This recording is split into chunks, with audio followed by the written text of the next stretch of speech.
center cut pork loin. Okay.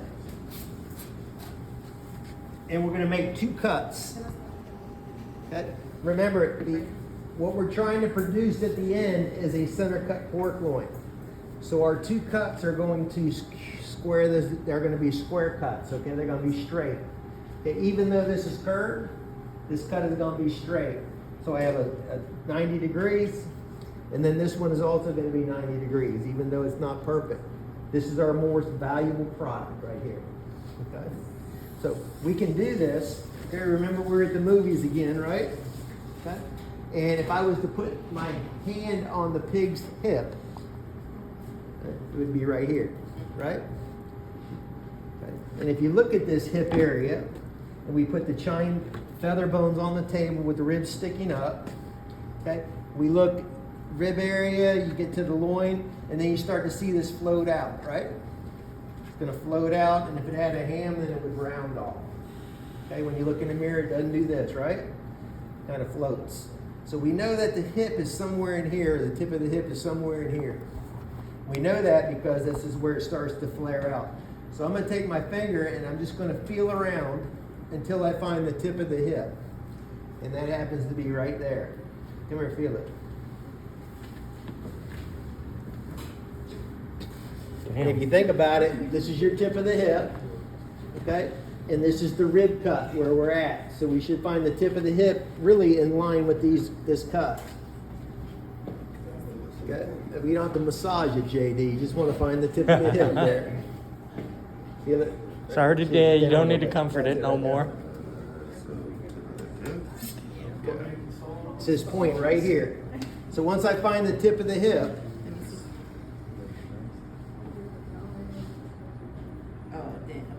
okay, right there, we're going to take our knives and we're going to get right on top of the tip, right alongside the tip of the hip, and we're going to cut perpendicular to this, not this. And we're going to cut all the way down to the backbone.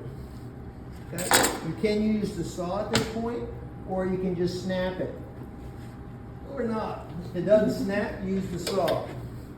Okay? Most of you will be able to snap it. We're not sawing the tables and we're not sawing the cutting board. We're sawing the bones and the meat. Okay? So we should be able to locate the tip of the hip. It's right there. It's right there at the tip of the hip. Feel the bone? That's the tip of the hip. Okay? If you notice closer to the tip of the hip, you see how ugly this loin is? It's because a lot of muscles start to come into play.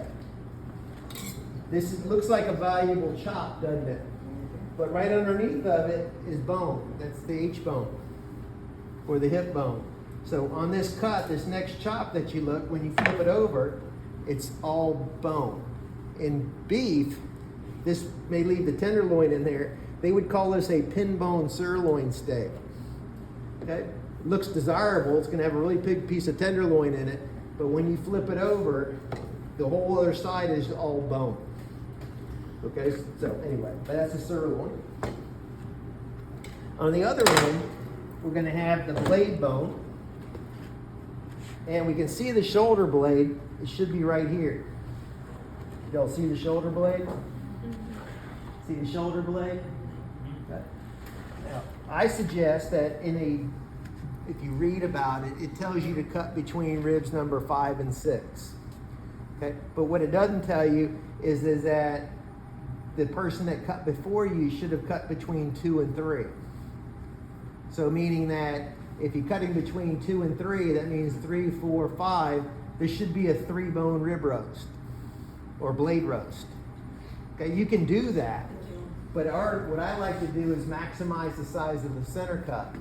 And I do that by taking the bone and just pushing on it. See it? Show me where the end of the blade bone is. Look right there. See it? Yeah. So I can take my finger, push right on there, and then I actually push that blade bone up against my finger. Now I know that that's where the blade bone is. So now I got like this little teeny thing, this little teeny blade roast that only has 2 ribs in it. So I've actually made this a little bit bigger. Let's see, 1, 2, 3, 4, 5, 6, 7, 8, 9, 10, 11. So that's 11. 12, 13, 14, 15, 16. So they kind of cheated, didn't they? Okay. So once I find that shoulder blade, here again, I'm going to take this cut, make this square, and I'm going to cut to the backbone. Okay. Take my saw, but first try to snap it. Just try to snap it. If it doesn't snap, then take the saw and then go ahead and just lightly cut the bone.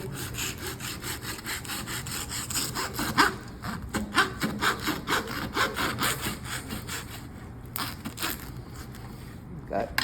And we end up with a blade roast.